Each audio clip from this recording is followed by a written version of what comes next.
आइए अभी हम लोग हेनरीज लॉ पर बेस्ड एक न्यूमेरिकल देखते हैं। That's very easy. यहां पर देखें, the partial pressure of ethane over A solution containing, solution है जो 6.56 इंटू 10⁻³ ग्राम इथेन है उसमें। ठीक है, एक सॉल्यूशन है जिसमें इथेन का मास 6.56 इंटू 10⁻³ ग्राम्स है। ठीक है, उसका पार्शियल प्रेशर का वैल्यू दिया गया है 1 बार। ये फर्स्ट केस हो गया। अब सेकेंड केस में देखें, if the solution contains 5.00 into 10⁻² grams of ethane. दूसरा एक केस में सॉल्यूशन में अगर 5.00 इंटू 10⁻² ग्राम्स इथेन हो तो उसके लिए पार्शियल प्रेशर का वैल्यू क्या होगा, ये हमें कैलकुलेट करना है। ठीक है, तो सबसे पहले तो देखें कि आपने लास्ट वीडियो में देखा होगा कि हमने हेनरीज लॉ को समझने की सुविधा के लिए दो पार्ट में डिवाइड किया था। उसके लिए दो स्टेटमेंट हमने दिया था। तो ये आप ध्यान से देखें हमारे पहले वीडियो को। It is based on statement 1।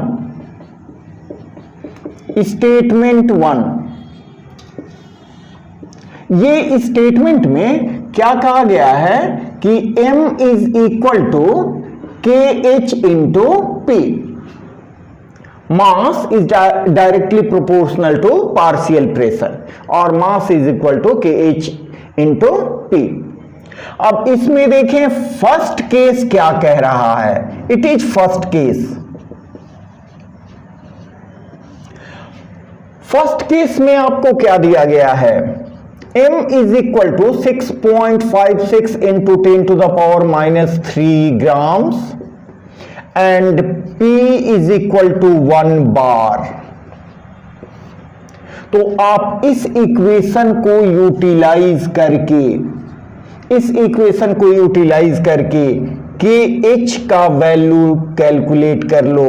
m का वैल्यू हो गया 6.56 इंटू 10⁻³ ग्राम्स।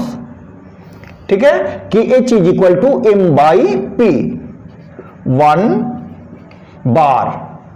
ठीक है, तो इसका वैल्यू क्या हो जाएगा 6.56 इंटू 10⁻³ ग्राम्स पर बार। ये आपको KH का वैल्यू कैलकुलेट हो गया।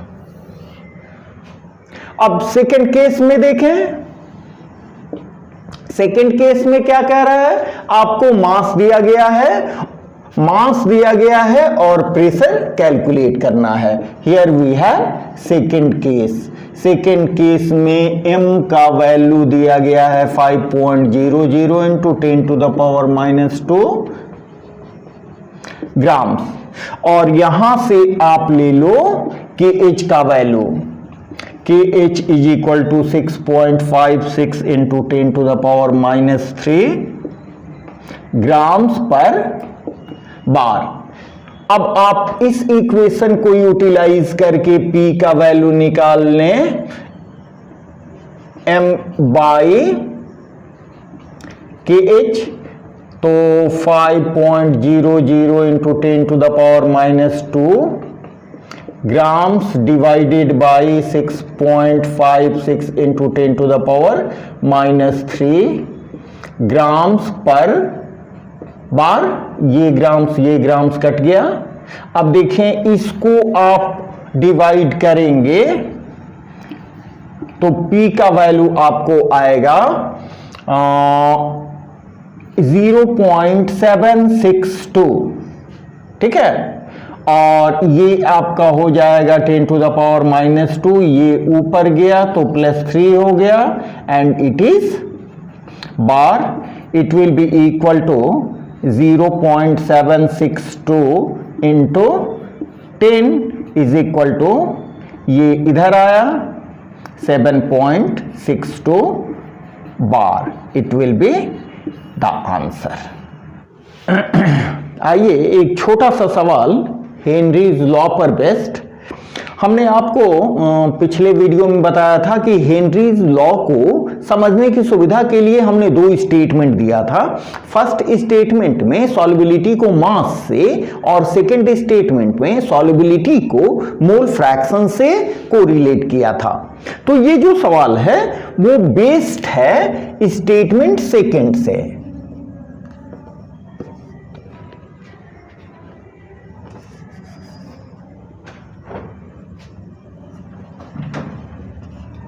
ये है बेस्ड ऑन स्टेटमेंट 2। आप हमारे लास्ट वाले वीडियो में देखेंगे। स्टेटमेंट 2 में हेनरीज लॉ क्या कहता है?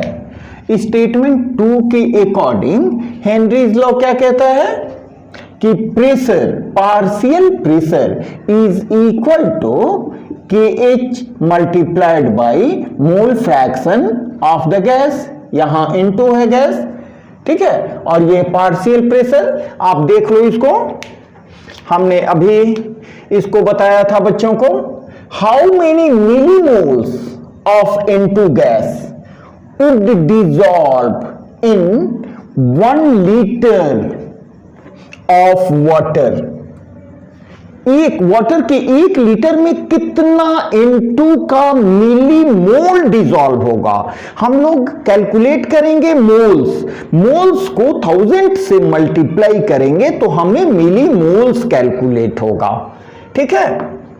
इसमें एज्यूम करना है कि N2 exerts a partial pressure of 0.987 बार। यहां N2 का पार्शियल प्रेशर, N2 जब वाटर में डिसॉल्व होता है तो N2 का पार्शियल प्रेशर दिया गया है 0.987 बार। और भी दिया गया है कि Henry's law constant for N2 के लिए हेनरीज लॉ कांस्टेंट टेम्परेचर का वैल्यू भी दिया गया है। इससे आप कंफ्यूज मत होंगे, क्योंकि आप जानते हो कि हेनरीज लॉ कांस्टेंट टेम्परेचर पर ही एप्लीकेबल होता है। तो दोनों जगह टेम्परेचर का वैल्यू आप देखो सेम है, ठीक है। यहां हेनरीज लॉ कांस्टेंट का वैल्यू दिया गया है 76.48 किलो बार। और ये भी दिया गया है कि N2 गैस को, ये पूरा प्रोसेस कब होता है? जब N2 गैस को हम वाटर में बबल्ड करते हैं एट 293 की, ठीक है। तो यहां स्टेटमेंट 2 को हम यूज कर रहे हैं, partial pressure is equal to, partial pressure of N2 is equal to KH multiplied by mole fraction of N2, ठीक है। स्टेटमेंट 2 है ये, जिसको हमने पहले बता चुका है। अब यहां पर आपको दिया क्या गया है, देखें यहां पर दिया गया है PN2 is equal to 0.987 bar and KH is equal to 76.48 kilo bar. तो पहले तो किलो बार को हम कन्वर्ट कर लेते हैं बार में। 76.48 multiplied by 1000 is equal to 76480 bar, ठीक है। अब देखिए हम करना क्या चाहते हैं। Solubility refers to mole fraction. हम इस फॉर्मूला से नाइट्रोजन का मोल फ्रैक्शन निकाल लेंगे and mole fraction is defined as number of moles of N2 divided by total number of moles present in the solution, ठीक है।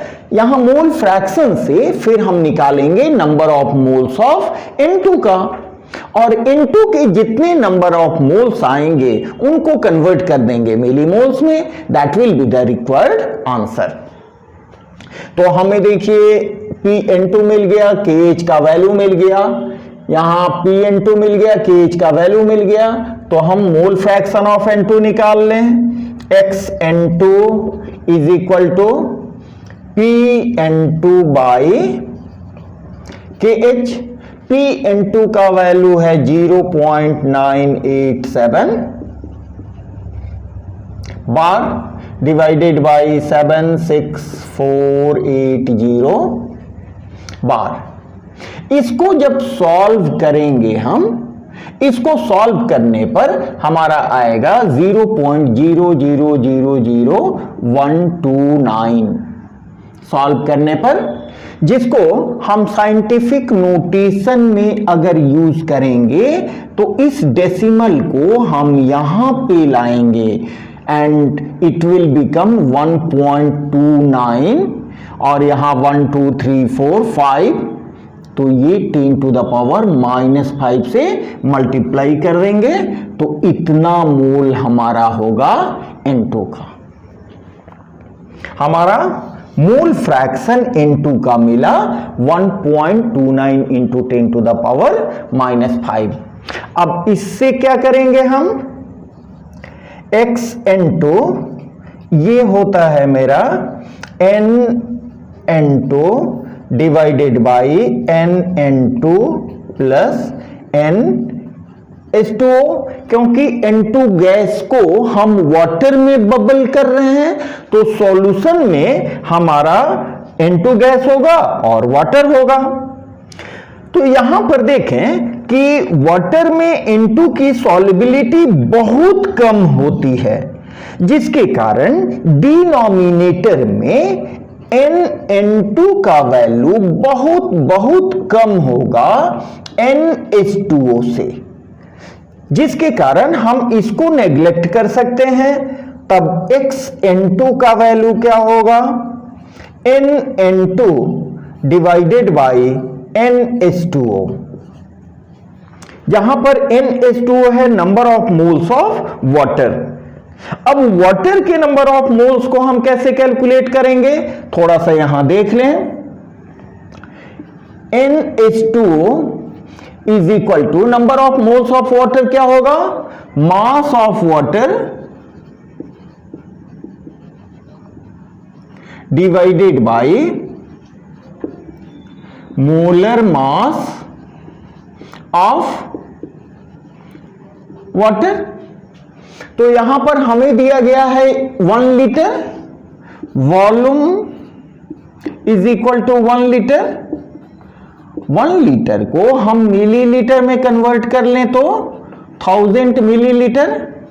और हम जानते हैं अगर वाटर का डेंसिटी नहीं दिया गया है तो आप ले लो density of water 1 gram per millilitre, ठीक है। और डेंसिटी का फॉर्मूला यूज करके D is equal to m/v, आप इससे मास कैलकुलेट कर लो। Mass is equal to D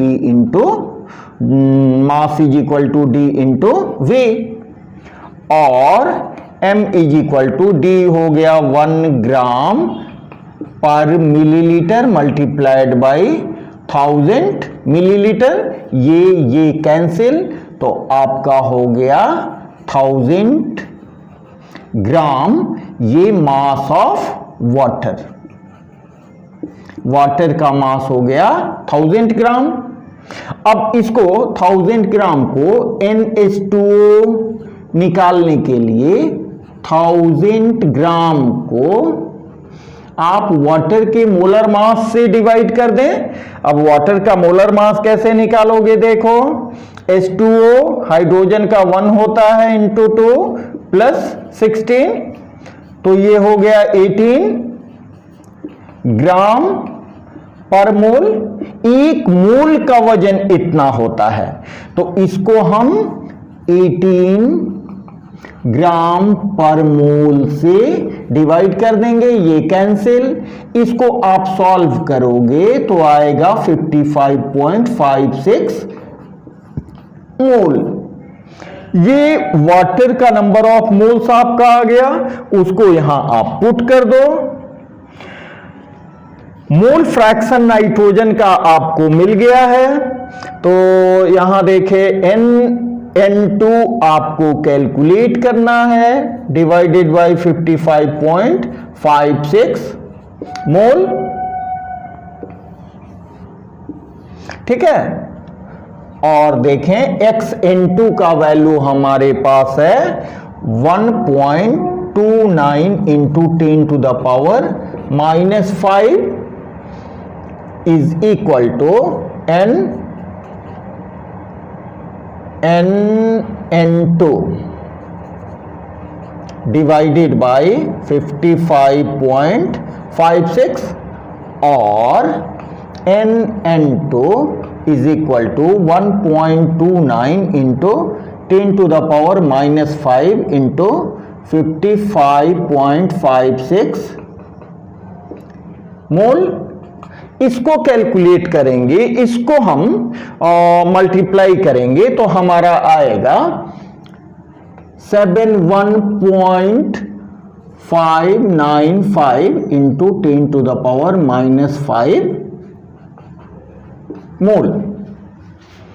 ठीक है, अब इसको साफ कर दें थोड़ा। यहां देखें